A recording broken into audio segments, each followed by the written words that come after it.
Alors, il y a bien une opposition entre les deux, parce que l'un, au mont Sinaï, on a vu le peuple d'Israël face à cette montagne, qu'est-ce que le peuple d'Israël ne pouvait pas faire? Ça leur était interdit. Toucher. Voilà. Personne ne devait toucher la montagne, ni homme, femme, enfant, ni même les animaux. C'était un interdit. C'est-à-dire que c'était sacré, hein. Physiquement, oui, physiquement, on ne pouvait pas toucher cette montagne parce que physiquement, vous auriez pu le faire, hein, vous auriez pu monter sur cette montagne. D'ailleurs, Moïse l'a fait. Ce n'est pas. Mais à ce moment-là, le Seigneur l'avait interdit. Et d'abord, il y avait un empêchement physique, quand même si vous auriez voulu aller sur cette montagne-là, vous risquiez votre vie. Pourquoi? Qu'est-ce qui se passait? Il y avait du tonnerre, des éclairs, un vent violent. Et pour conclure simplement, Moïse lui-même était tout tremblant, tout terrorisé face à cette montagne, même lui, alors qu'il a vu quand même Dieu face à face, il parlait avec Dieu face à face, mais il était terrorisé par tout ce qu'il voyait, et a fortiori le peuple d'Israël. Donc la montagne du mont Sinaï, c'était vraiment la terreur. Le mont Sion, nous allons voir que c'est tout le contraire. Ça va vraiment dans l'autre sens. C'est plutôt la montagne de l'espoir. Alors, nous allons lire les versets qui sont appropriés. Hébreux 12. Hébreux 12. Et donc nous étions arrivés jusqu'au verset 21. Je relis tout simplement le verset 21. Le spectacle était si terrifiant que Moïse s'était écrié « Je suis tout épouvanté et tremblant ». Et maintenant, je vais demander à quelqu'un de lire à partir du verset 22 jusque... attendez, que je regarde. 25. Jusqu'à 24. Ah, 24. Mais vous vous êtes approchés de la montagne de Sion, de la cité du Dieu vivant, la Jérusalem céleste, des myriades qui forment le cœur des anges, de l'assemblée des premiers-nés inscrits dans les cieux du juge qui est le Dieu de tous, des esprits des justes parvenus à la perfection, de Jésus qui est le médiateur de la nouvelle alliance et du sang de l'aspersion qui parle mieux que celui d'Abel. Voilà. Alors, il y a beaucoup de choses dans ces trois versets, on va découvrir ça ensemble. Cette montagne de l'espoir, ce mont Sion, qui habite... Alors, l'autre nom du mont Sion, comment vous pourriez l'appeler? Parce que c'est une montagne, mais en même temps, c'est autre chose qu'une montagne. Le mont Sinaï, sinon Dieu, personne ne pouvait y être, d'accord? Le mont Sion, Du peuple de la cité. elle est peuplée. Elle est peuplée. Alors, c'est une montagne qui est peuplée, mais c'est pas seulement une montagne. C'est aussi, il y a un autre mot que je voudrais entendre. Un volcan? Non. Non, c'est pas un volcan. Nous, on vit dans quoi ici? On est dans quoi à Bruxelles? C'est quoi Bruxelles? Un quartier. Pardon? Un quartier. Un quartier, mais Ville. grand. Bruxelles, Ville. c'est quoi? Une ville. Une Voilà. ville. Une ville. Dans le temps, on disait une cité. Hein. On dit maintenant encore même citoyen. Hein. Et donc, Jérusalem céleste. le mont Sion, c'est une cité, c'est la Jérusalem céleste. L'autre nom qu'on lui donne, quoi. Et cette cité, elle est peuplée. Et qui est, je vais dire, l'entité, la personne principale dans cette cité? Les myriades. Dieu. Hein? C'est Dieu, Dieu. Qui est. On va y venir, hein, Yann, ça pour les myriades. C'est Dieu qui est à l'intérieur de cette cité. Quelle est la qualité, mis à part l'amour, je vais dire, on dit toujours Dieu est amour, mais quelle est la qualité, une des qualités principales, mais probablement une des majeures, qui qualifie le Seigneur Dieu? L'amour. La paix. La puissance. Un jour, Jésus a dit aux disciples, soyez comme votre Père Céleste est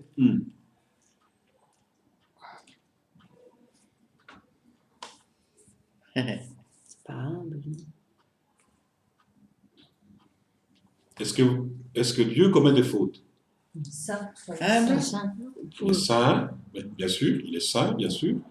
Est-ce que Dieu commet des fautes, des erreurs? Je ne parle pas de péché, évidemment, hein? Je parle des erreurs, quoi. Donc, s'il commet aucune erreur, il est parfait. parfait. Voilà. Dieu est parfait. Et donc, si lui qui est parfait, il habite dans une cité, forcément, cette cité, elle est parfaite aussi. On va décrire, bien sûr. Hein. Mais il y a autre chose. Quelle est la qualité à ce moment-là des gens qui peuvent habiter cette cité? Ils doivent être parfaits aussi. Dans l'ancien temps, je parle de ça un peu au Moyen-Âge, quoi. On ne parlait pas de ce que nous on appelle l'Église de Christ aujourd'hui, quoi. Hein. Mais en France, il y avait des chrétiens qui vraiment suivaient la Bible, et vous savez, face au catholicisme et tout ça, c'était vraiment difficile, quoi. Et justement, des gens qui lisaient la Bible, qui suivaient la Bible, habitaient dans les montagnes, et les gens qui n'étaient pas, pour eux, qui ne les suivaient pas, ils les appelaient les parfaits. Vous regarderez, si vous avez l'occasion de fouiner un petit peu dans l'histoire, ce que ça veut dire. Ils étaient appelés les parfaits. Non pas évidemment qu'ils étaient parfaits sans défaut, quoi, mais aux yeux du monde qui les regardait, ils les considéraient comme parfaits dans tout ce qu'ils faisaient par rapport à la Bible et tout ça, quoi. Donc, cette cité, elle appelle à ce qu'il y ait des citoyens parfaits. Et pour pouvoir rentrer dans cette cité, il faut être parfait, mais il faut être rattaché, il faut provenir d'une alliance. Et cette alliance, évidemment, ce n'est pas celle qui a été conclue sur le mont Sinaï. Cette alliance, c'est la nouvelle alliance qui, elle, est parfaite. Pourquoi on peut dire que cette alliance est parfaite et pourquoi on peut dire que l'ancienne alliance n'était pas parfaite? Qu'est-ce qui fait que l'ancienne alliance n'était pas parfaite? Elle était toujours à recommencer. Voilà, elle n'était pas parfaite parce que, par exemple, les sacrifices, il fallait chaque année constamment le faire. Et donc, aussi, cette perfection est rattachée aussi au temps. C'est-à-dire que l'ancienne alliance, elle était temporaire. Elle n'était pas définitive. Pourquoi? Parce que, par exemple, chaque prêtre se suivait l'un derrière l'autre parce qu'à un moment donné, un prêtre mourait, il en fallait un autre. Tandis que dans la nouvelle alliance, eh bien, nous sommes dans la perfection, nous sommes dans l'éternité parce qu'il y a le souverain sacrificateur perpétuel selon l'ordre de sacrificature de Melchisédek qui est Jésus, qui est Christ, et lui, il est ad vitam aeternam, donc il est vraiment pour l'éternité, et donc c'est ce qui fait que, entre autres, ça rend cette alliance parfaite alors que l'autre n'y était pas. L'autre, évidemment, a eu un but quand même, c'est de préparer à cette nouvelle alliance, quoi. C'était pour préparer, quoi. Donc on peut pas dire, oh ben, vous savez, bon, j'ai entendu des vertébrats qui disaient, oui, mais Dieu a conclu une alliance avec Israël, et comme Israël n'a pas suivi, il s'est dit, je vais faire autrement. Mais non, Dieu ne se trompe pas. S'il a fait une alliance avec Israël, il savait très bien, il l'a annoncé par le prophète Josué en disant, vous avez fait l'alliance avec le Seigneur, mais vous ne la suivrez pas, vous la romprez. Quand il disait vous, il voulait dire évidemment vos descendants. Et c'est ce qui est arrivé, bien entendu, quoi. Les gens disaient non, nous suivrons. Non, c'était pas vrai, évidemment, parce que Josué prophétisait, c'était le Seigneur qui lui donnait cet esprit de prophétie, sachant que dans le futur, évidemment, Israël ne suivrait pas le Seigneur. Et on a vu les juges, hein, c'était tout le temps des hauts et des bas sans arrêt, quoi. Hein. Un coup on suit, un coup on va vers les idoles, un coup on reçoit un coup sur la cafetière par les Philistins, par les uns, par les autres, et après tout de suite on pleure après le Seigneur envoie un sauveur, ça tient le coup une quarantaine d'années, et hop, ça recommence, quoi. Hein. C'était tout le temps comme ça, quoi. Jusqu'au jour où, évidemment, 69-70, paf, le temple est détruit, c'est terminé. Là, c'est vraiment... Déjà, le temple a été détruit, mais comme vous le savez, il s'est passé quelque chose au moment où Jésus est mort sur la croix. Il y a eu un tremblement de terre, et le voile du temple s'est déchiré du haut en bas. C'est-à-dire que c'est Dieu qui a déchiré le voile, c'est pas quelqu'un par en dessous qui a déchiré, c'est Dieu qui a déchiré le voile du haut en bas. Ça voulait dire que, à la fois, l'ancienne alliance, c'est comme si on prenait le traité, on le déchire, et puis en même temps, le fait que c'est dévoilé, le lieu, le Saint des Saints, qui était inaccessible, qui avait que le grand prêtre une fois par an qui pouvait y aller, maintenant on peut y aller, là où se trouve Dieu, on peut y aller par Christ, parce que lui a ouvert la voie par sa mort et sa résurrection, bien entendu. Alors on va décrire un petit peu maintenant ces différentes choses qui sont parfaites, à commencer par... Mais moi, je lis ici Oui. que ces 3 versets disent que, décrivent la supériorité de la nouvelle alliance Oui. sur l'ancienne. Exactement, parce que ça montre bien que l'ancienne alliance était désuète, c'est-à-dire qu'elle était valable tant que Christ n'était pas encore venu, mais une fois que Christ est venu, cette alliance-là, c'était terminé, il n'y avait plus à faire quoi que ce soit, quoi. Et j'ai les noms en hébreu ici. Oui. Donc, par exemple, la circoncision, terminée. Ah, bien sûr. Et vous avez ça dans Actes 15 ou 13, je ne sais plus, où toute l'Église se rassemble, et il y a eu certains anciens pharisiens, anciens juifs qui ont voulu imposer aux païens qui se convertissaient à Christ de faire la circoncision. Évidemment, il y a eu une grande discussion là-dessus, et ça a été clair qu'à partir de là, les païens qui devenaient chrétiens n'avaient pas à en plus se faire circoncire, quoi. Le sabbat aussi. Le sabbat terminé, Mais toutes les... voilà, simplement ils devaient dans- s'abstenir du sang, s'abstenir Aussi, évidemment de l'immoralité sexuelle, forcément. Mais pourquoi on insistait sur l'immoralité sexuelle à cette époque-là? Il y avait que Ce ça. n'est pas, comme je veux dire, les prostituées entre guillemets dans la rue, c'était parce que cette prostitution était élevée à un niveau de la religion. Il y avait des prostituées sacrées. Et donc, on se servait de la prostitution pour faire une relation avec les dieux, quoi. Les faux dieux, Les évidemment. faux dieux. Mais c'est pour ça que, comme les païens, eux, évidemment, ils étaient avec des religions qui étaient dans ce domaine-là, ben, il fallait bien qu'ils se rendent compte qu'à partir du moment donné où on devient chrétien, tout ça n'a plus cours, tout ça n'existe plus. Et donc, c'est pour ça que les points sur les i ont été mis en disant, bon, pas de circoncision, pas de sabbat, mais en même temps, on s'abstient de boire du sang, hein, de manger du sang, et on s'abstient forcément de rentrer dans cette histoire de prostitution sacrée, quoi. Un truc qui est bien, c'est aussi quand on parle de prostituée avec la prostituée, c'est en rapport avec le peuple aussi. Oui, alors évidemment, dans la pensée de Dieu, lorsqu'on parle de prostituée, c'est pour bien montrer que c'est quelque chose d'abject, mais ça se passe au niveau des idoles. C'est-à-dire, aller adorer des idoles, ça revient de la prostitution spirituelle, quoi. Ah bon? Et donc, il a même obligé un prophète à marier une prostituée pour montrer l'état de délabrement spirituel dans lequel se trouvait Israël, puisqu'il littéralement se prostituait aux Baal, aux Astartés, tout ce que vous voulez, quoi. Vous avez le roi Akab, qui était marié, je disais encore hier, à Jézabel, et cette Jézabel, en fait, était une Phénicienne d'origine. Elle était des Phéniciens qui, eux, leur culte, c'était l'adoration du Baal, qui était dedans, quoi. Et elle a apporté ça, évidemment, en Israël, quoi, et donc elle avait ses faux prophètes, Mais tous etc. ceux qui sont dans la prostitution, Oui. ils croient formellement à tous les statuts. Et Ah bah bien sûr, parce Ah que oui. entre guillemets, c'est leur gagne-pain. C'est leur gagne-pain, donc, et vous savez, vous voyez bien encore que même aujourd'hui, Je sais. Chanel, hein, Je sais ça parce que j'ai fait des enquêtes. est-ce qu'ils n'ont pas fait le rapport scientifique hier ou- Oui, c'est C'est fait, c'était clair. Pour mon bureau, j'ai dû faire des enquêtes avec mon mari un jour. C'est de la peinture. Et- C'est ce que je pensais aussi quand on était petit. On avait eu, je te parle quand on était enfant, une petite Sainte Vierge, mais c'est fluorescente. Et je pense à ça Oui. aussi. Parce qu'en fait, je ne sais pas si vous vous rappelez, dans le temps, on avait aussi des petits bibelots avec quelque chose de spécial dessus, et ils changeaient de couleur quand le temps changeait. Bien sûr. C'était rose ou Voilà. bien Ah bleu. oui, Ça faisait baromètre un petit peu, quoi. Et donc ça virait au bleu ou au rose, la couleur changeait Mais selon on le s'est- temps qu'il allait Mais faire. on s'est quand même Moi, j'ai eu- prosterné j'ai eu devant. quelque à chose- la- Voilà, ça, évidemment, oui. c'était utile pour la météo, mais Quelque pas... chose avec. C'était de l'argent, et Oui. il y avait une vierge mariée là-dessus. Oui, Et ça avait aussi la couleur, comme ça, la nuit, on le voyait. oui, ben c'est fait Quand exprès. le chrétienne, ma mère a jeté ça. Maintenant, ça s'appelle des veilleuses que tu mets dans la prise. Oui, voilà, maintenant c'est des veilleuses, tu mets dans la prise, t'as une veilleuse, voilà, c'est tout.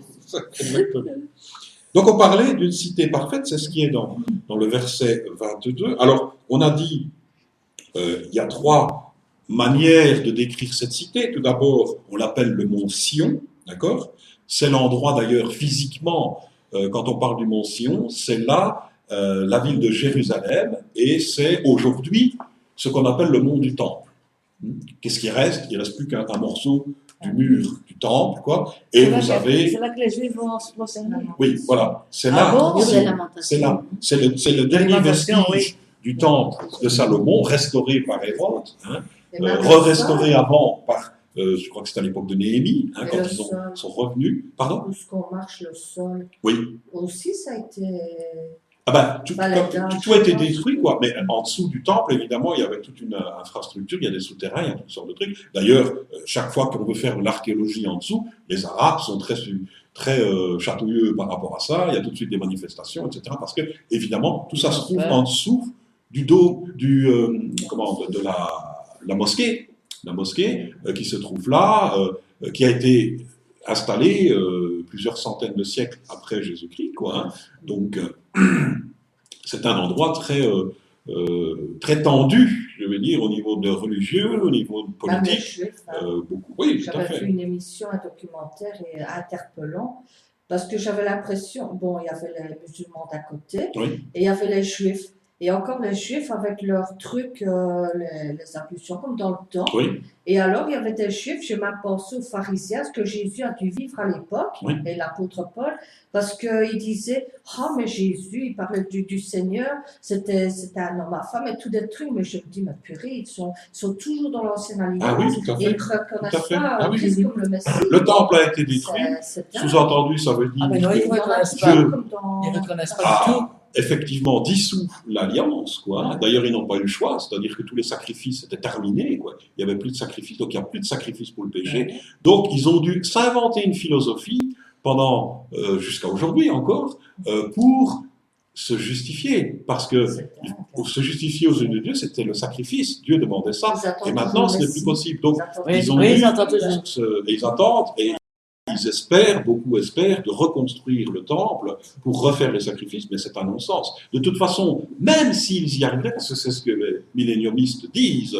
Ça c'est sera que le fini. temple va être reconstruit, et qu'il y a, etc. Alors, Mais ça sera la c'est fin. un non-sens, parce que ça, le fait de reconstruire le temple, de refaire des sacrifices, ça voudrait dire que ça annihile ce que Christ a fait. Donc ça n'a pas de sens, quoi.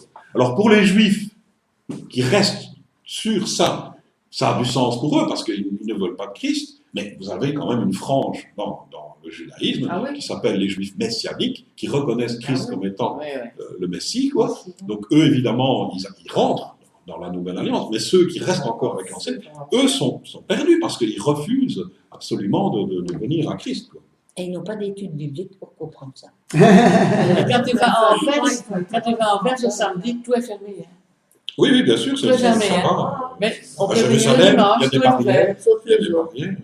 Sauf le zoo. Oui, sauf Ah oui, le le zoo. zoo est ouvert. Oui. Le zoo est ouvert. Mais les bijouteries, les magasins des juifs, c'est tout fermé. Donc, elle est Mais pas- pas que des juifs. Hein. Elle est parfaite, Avec c'est le c'est la Jérusalem céleste, c'est la cité du Dieu vivant. Dieu, oui, il était dans le temple au niveau du tabernacle, mais personne n'avait accès, sinon le grand prêtre, pendant un certain temps, une fois par an. Ça fait ça, là. Voilà, oui. Et puis, donc, la Jérusalem céleste veut dire qu'on est sur un autre plan de réalité. On n'est plus sur une réalité physique, hein, purement matable ici, on est sur le plan spirituel, quoi. Notre espoir, heureusement, il ne repose pas sur le mont Sion, sur le mont Sinaï, pardon, qui est du passé, mais sur la cité céleste qui est à la fois présente et future. Et on voit ça dans Apocalypse 21.2. Vous pouvez lire dans 21.2.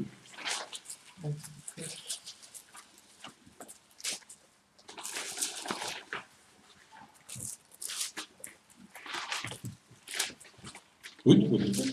Et je vis descendre du ciel auprès de Dieu la ville sainte, la nouvelle Jérusalem, préparée comme une épouse qui s'est parée pour son époux. Slovénie, Alex. Alors, il y a quand même une petite chose, c'est que le mont Sinaï, vous savez, on ne pouvait pas le toucher. C'était interdit. Mais la Jérusalem céleste, vous ne pouvez pas la toucher non plus. Je veux dire, comme cette table. Pourquoi? Parce qu'elle est spirituelle elle est dans le monde spirituel et il y arrivera à un moment donné où elle va être manifestée, au moment où il y aura le jugement dernier, c'est à ce moment-là qu'elle va être manifestée, mais elle est déjà là, elle est préparée, tout est là. Alors vous avez évidemment comment je veux dire, la manière dont l'Apocalypse décrit cette cité avec des pierres qui... vous savez, ce sont des mots. Ce sont des mots, c'est un petit peu comme un peintre qui essaye de décrire quelque chose qu'il a. Alors vous avez un qui va faire impressionniste, un qui va faire autrement, etc. Il essaye de décrire, c'est un moyen d'expression. Ici, les mots, c'est des moyens d'expression, mais c'est d'une beauté et de quelque chose tout à fait inexplicable. Alors, le langage qui est utilisé, ce sont des pierres précieuses qui sont utilisées, de l'or, etc., pour essayer de décrire ça, parce que c'est une réalité spirituelle.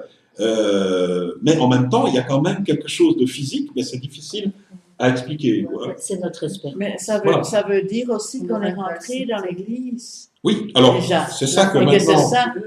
J'ai été trop vite. Pour aller, comme on a dit tout à l'heure, c'est une cité parfaite, parce que Dieu est dedans, Christ est au milieu, mais ceux qui doivent habiter dans cette cité, ils doivent nécessairement être parfaits. Alors vous voyez, je vais vous poser une question. Combien il y avait d'anges sur le mont Sinaï?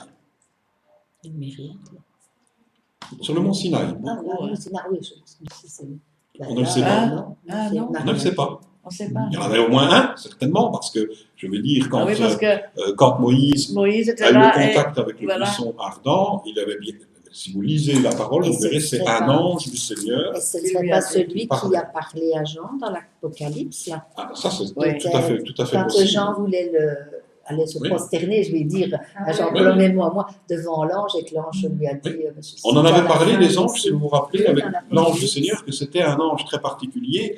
C'était l'ange qui était quelque part le plus proche de Dieu, de la présence de Dieu, et qu'on pouvait presque dire que c'était une forme visible, on appelle ça une théophanie, de Dieu lui-même, quoi. Donc, mais en même temps, ça reste un ange quand même, malgré tout. Donc là aussi, il y a je vais dire comme un brouillard, quelque chose qu'on ne peut pas tout savoir, quoi. Mais, donc il y en avait au moins un, mais quant à savoir s'il y en avait plusieurs, on ne le sait pas. Par contre, dans Sion, là, il a utilisé, il y en a plus que plusieurs, parce que vous pouvez voir ça dans Apocalypse 5:11. Des myriades. Des myriades. Alors, myriade, en fait, c'est un terme qui veut dire des milliers de milliers de milliers. Autrement dit, ça veut dire quelque chose qu'on ne peut pas compter. Quand Dieu a fait la promesse à Abraham qu'il aurait une descendance nombreuse, il lui a dit, essaye de compter les étoiles du ciel. Tu ne peux pas y arriver. Eh bien là, c'est pareil. Le terme myriade, c'est Apocalypse 5:11. Quelqu'un peut lire? Tu peux lire 5:11? Je regardais, j'entendis la voix de beaucoup d'anges autour du trône, et des êtres vivants et des vieillards. Et leur nombre était des myriades de myriades et des milliers de milliers. Voilà. En fait, c'est la même chose qu'au 22. C'est 10 000 fois 10 000, mais c'est simplement pour dire, vous savez, c'est comme quand Jésus dit combien de fois il faut pardonner. Il dit 7 fois 7 fois 77. Hein? Mais, alors, bon, ça veut dire que la 499e, on ne pardonne plus. Mais non, bien sûr, ça veut dire tout le temps. Et donc là, ça veut dire qu'ils sont tellement nombreux qu'on ne peut pas les compter. Mais il y a un nombre, évidemment. Hein, les anges ne sont pas infinis. Hein, il y a un nombre. Mais déjà, c'est la première classe de citoyens et ils sont parfaits. Pourquoi ils sont parfaits? Vous savez qu'ils ont été éprouvés, ces gens. Ils ont été éprouvés. Parce qu'il y en a d'autres qui, ceux-là, ont été échoués. Et dans l'Apocalypse, il est dit que le dragon emporta avec lui un tiers des anges.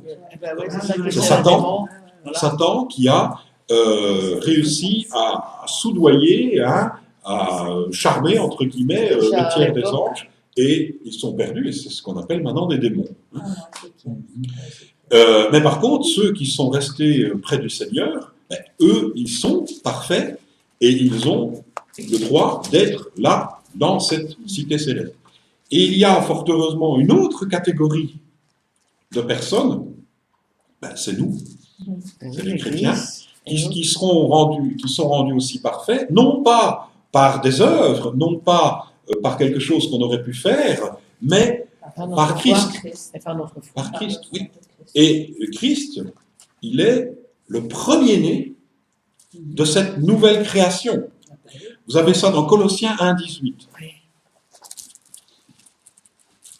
Colossiens 1,18.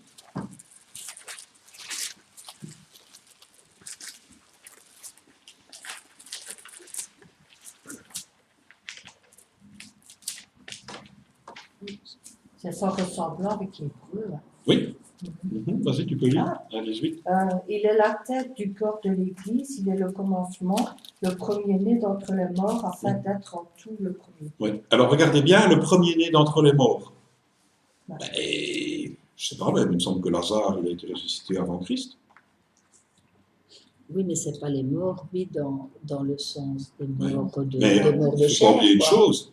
Lazare a été ressuscité, mais Lazare est mort une deuxième fois. Physiquement, je parle, hein, pas spirituellement. Pour moi, Lazare, il est vivant, très certainement. Ça m'étonnerait qu'ayant été l'ami du Seigneur, c'est pas du tout la même catégorie que Judas. Hein. Mais Lazare n'était pas la tête de l'Église. Hein. Mais, oui, d'accord. Mais ce que je veux dire, c'est, on parle ici de résurrection. Ah oui. Donc Jésus est le premier à être ressuscité de la nouvelle création, c'est-à-dire ressuscité pour ne plus jamais mourir. Voilà. Lazare, Christ l'a ressuscité, Mais il est mort quelques années plus tard, ou peut-être quelques dizaines d'années plus tard, j'en sais rien. Mais en tout cas, il est mort physiquement, mais il n'est pas mort de la deuxième mort spirituelle. C'est surtout ça qui compte, quoi, hein, cette mort-là. Quoi.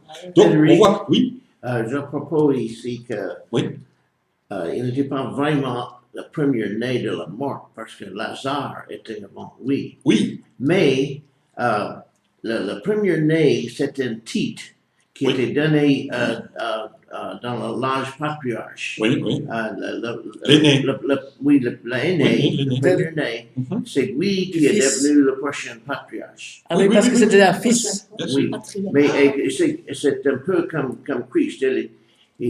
C'est le patriarche final. C'est Oui, oui, oui. c'est la fin. Oui, tout à fait. Alors, vous avez aussi Apocalypse 1,5. Vous voyez, on ne quitte pas l'Apocalypse. Apocalypse 1,5, peut-être Rubilly, si tu peux lire.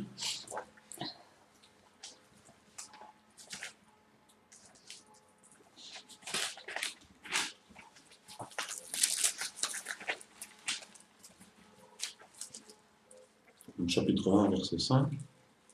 1. Oui, attends, Rubilly va lire. Ah, ça.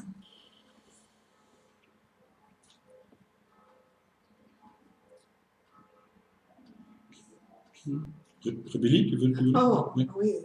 Et de la part de Jésus-Christ, le témoin fidèle, le premier-né entre les morts et le prince des rois de la terre. Voilà, le premier-né d'entre les morts, d'accord. Et en fait, on peut revenir à Hébreu, Hébreu 1,6, vraiment au tout début du chapitre de la lettre aux Hébreux, au verset 6 du chapitre 1.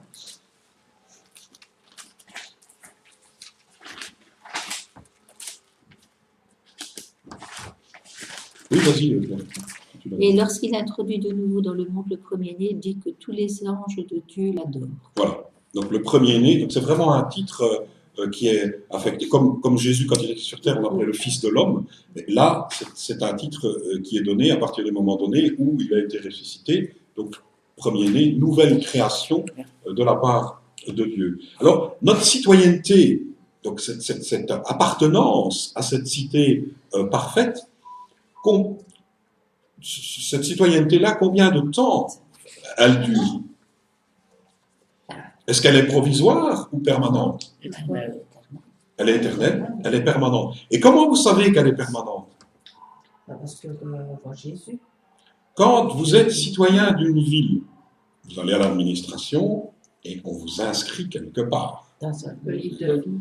Voilà, c'est le mot que je voulais entendre. Le livre de vie de l'agneau, c'est là où nos noms sont inscrits et c'est ça qui certifie que nous sommes des citoyens permanents de la cité céleste. Vous avez ça en Apocalypse 21-27 et en Luc 10-20 aussi.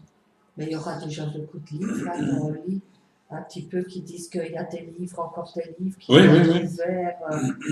Mais vous avez le livre de l'agneau, c'est aussi, on appelle ça le livre de vie. C'est pas deux livres différents, Non, c'est non, le même livre, mais simplement pour dire qu'il y a une réalité différente. Et donc, on peut vraiment avoir cette assurance que, à partir du moment donné où nos noms sont inscrits dans le livre de l'agneau, à partir du moment donné où c'est Christ qui nous a rachetés avec son sang, eh bien, nous appartenons à cette cité céleste de façon permanente. Donc, ceux qui sont dans la cité céleste, ben, il n'y a plus à avoir peur de quoi que ce soit. Nous ne sommes plus dans une cité, dans une montagne de la terreur, comme le mont Sinaï, nous sommes vraiment dans la montagne de l'espoir. Alors, le troisième point, on avait parlé aussi d'une alliance qui était forcément en Christ parfaite, tout simplement parce que c'est Christ qui a versé son sang. Vous le savez, au moment où l'alliance a été conclue entre Israël et Dieu, par l'entremise de Moïse, qu'est-ce que Moïse a fait pour sceller cette alliance qui avait été faite avec le peuple d'Israël? Qu'est-ce que Moïse a fait? Un jour bien précis, l'alliance a été faite entre Dieu et Israël. Et qu'est-ce que Moïse a fait? Cette alliance, elle est scellée par quoi? N'importe quelle alliance dans l'Ancien Testament, comment une alliance était faite? Il fallait par un sacrifice. Voilà, il fallait qu'il y ait du sang. Il ne peut pas y avoir une alliance, ne pouvait pas être faite s'il n'y avait pas du sang. Et Moïse a fait la même chose, c'est-à-dire qu'il a utilisé le sang d'un taureau et il a aspergé le peuple, hein, si vous vous rappelez de ça, du sang de ce taureau-là. C'est cet instant-là précis qui a fait que le peuple d'Israël était sous alliance avec Dieu. Et nous, au moment où nous sommes rentrés dans cette nouvelle alliance, c'est le sang de Christ qui certifie cela. Donc, nous, on est purs par le sang de Christ, une fois pour toutes, puisque son sacrifice a été fait une fois pour toutes, et puis nous avons Christ comme étant souverain, sacrificateur perpétuel, alors que dans l'ancienne alliance, vous le savez, c'était temporaire, comme on l'a dit tout à l'heure.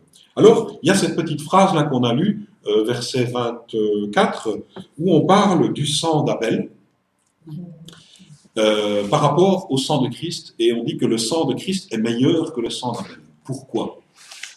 Parce qu'il a pas. Est-ce que, regardez, essayons un peu d'analyser, est-ce que Abel était coupable de quoi que ce soit? Non, il était innocent. Caïn l'a tué, il était innocent. Christ est innocent. D'accord?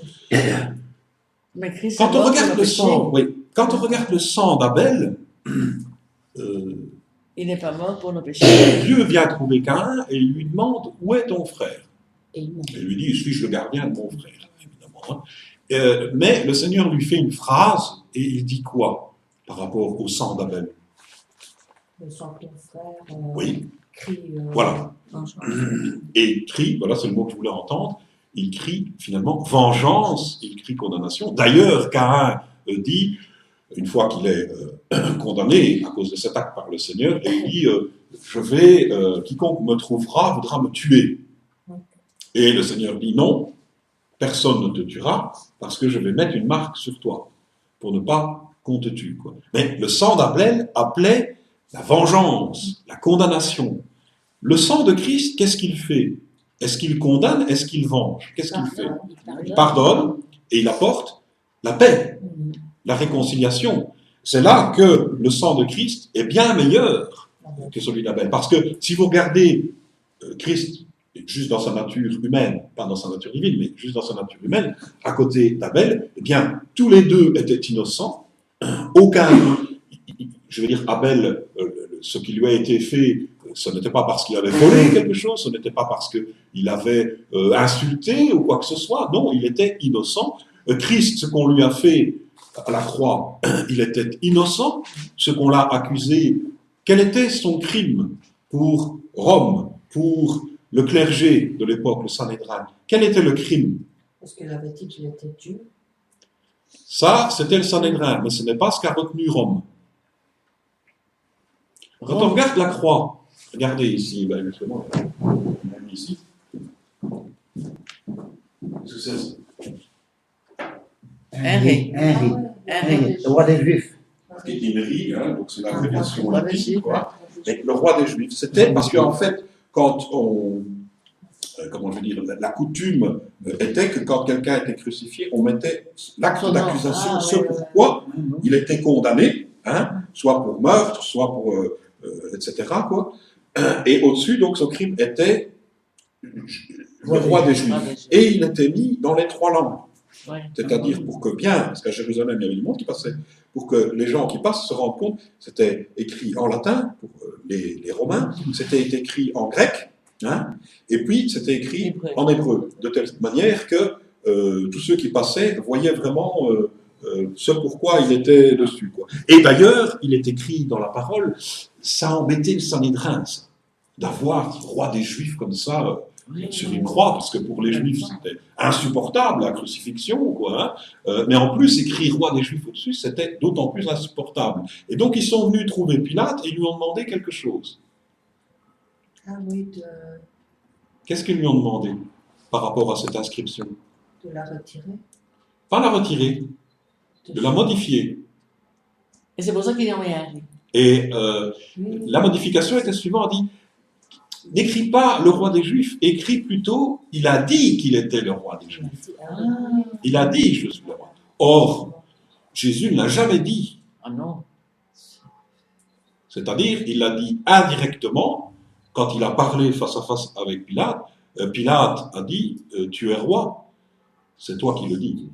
C'est toi qui l'as dit. Donc, jamais il n'a dit, oui, je suis le roi des Juifs. C'est, je vais dire, les autres. C'est pour ça que Pilate a dit, non, non, je l'ai écrit et il reste comme ça. Je ne le modifierai pas. Et donc, c'est la seule chose qu'on peut accorder de crédit positif à Pilate.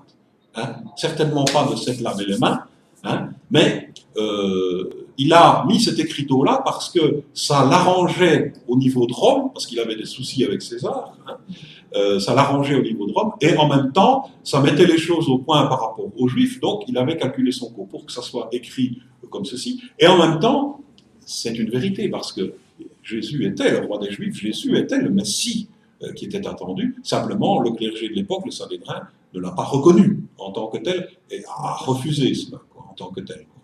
Mais vous voyez que le Seigneur a encore accepté toutes ces choses-là sur lui, quoi, de prendre ça sur lui, quoi, face aux accusations qui étaient là. Quoi. Very. Oui. C'est très important que nous apprenions ça. Quand j'étais dans la cour de langue à Marseille, nous avions 2 jeunes filles suédoises. Oui. Et nous sommes allés en ville pour rendre visite ici et cela. Et nous sommes allés dans une cathédrale. Et les 2 jeunes filles ont demandé quelle est la plaque au-dessus de la tête de Jésus. Et ils ont regardé la croix dans la cathédrale. Et le professeur dit, oh, je ne sais pas. Il n'avait aucune idée de ce qu'il a dit. Et il dit, Monsieur Henley, est-ce que vous savez? Mais oui. Le roi des Juifs. Ah oui, il faut que je recherche ça. Mais c'est parce que bon, c'est dans les évangiles, donc c'est dans la base. Je veux dire. Donc quand ceux qui ne connaissent pas ça, ça veut dire qu'entre guillemets, ils ne connaissent pas bien leur évangile. Il faut qu'ils aillent réviser, quoi. Il y a un problème, hein. On peut s'appeler professeur. C'est pourquoi je dis quand nous allons dans la ville, dans la rue pour évangéliser, tu seras étonné des gens qui sont très ignorants. Ils n'ont aucune idée. Oui, bien sûr, bien sûr. Oui, mon chauffeur de taxi, il dit, oh, je ne connais pas la religion beaucoup. Et tu peux m'expliquer le christianisme? Oui, il y a 2 testaments, l'Ancien et le Nouveau Testament. Et il me demandait dans lequel est la vérité. Dans les 2. C'est logique de se poser la question. Oui, donc il ne faut pas avoir la surprise quand tu commences à évangéliser. Les gens sont très ignorants. Oui, oui, oui. Alors, comme je vous avais promis, j'ai préparé, vous pourrez le faire chez vous, hein, et si vous bloquez sur quelque chose, on verra. Donc c'est un mot croisé, les 2 montagnes. Alors, ça part du verset 18 jusqu'au bout, du chapitre, quoi. Hein. Pour l'instant, on n'a pas encore vu tout le reste du chapitre 12, hein. Donc ça part du verset 18. Alors, comment j'ai organisé ça? Donc, vous avez un numéro qui est indiqué ici, et alors derrière, pardon, vous avez horizontalement et verticalement. Quand vous Derrière, vous avez la réponse. Et alors, vous avez les numéros qui sont Derrière, ici, vous avez la réponse. d'accord? Donc, par exemple, je prends horizontalement 6, donc horizontalement 6, ici, il y a un mot qu'il faut trouver, et je mets « Servons Dieu avec confiance » et voilà. Et alors, vous devez trouver le mot. Alors, entre parenthèses, je n'ai pas donné la solution, mais j'ai donné le verset, là où il faut aller voir si on n'arrive pas à trouver comme ça. Et donc, entre parenthèses, par exemple, ici, j'ai marqué verset 28, donc il suffit d'aller voir au verset 28 pour retrouver le mot. Alors, attention, parce que des fois, ça peut jouer un petit peu, qu'il faut chercher. Pourquoi? Parce que moi, j'ai une certaine traduction, et donc, c'est possible que votre traduction, le mot est un petit peu différent, donc ne vous laissez pas trop avoir. Donc, si vous ne trouvez pas le mot tout de suite, ne vous inquiétez pas, hein, il y a le fait que c'est croisé, comment? Quelle traduction? Parole vivante. Parole vivante, j'irai voir sur Internet.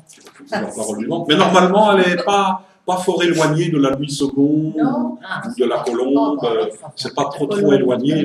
Parce que les mots que j'ai choisis, évidemment, ce sont des mots pour recentrer tout ce qu'on a dit, quoi. Et donc, on verra un petit peu si vous vous en sortez. Hein.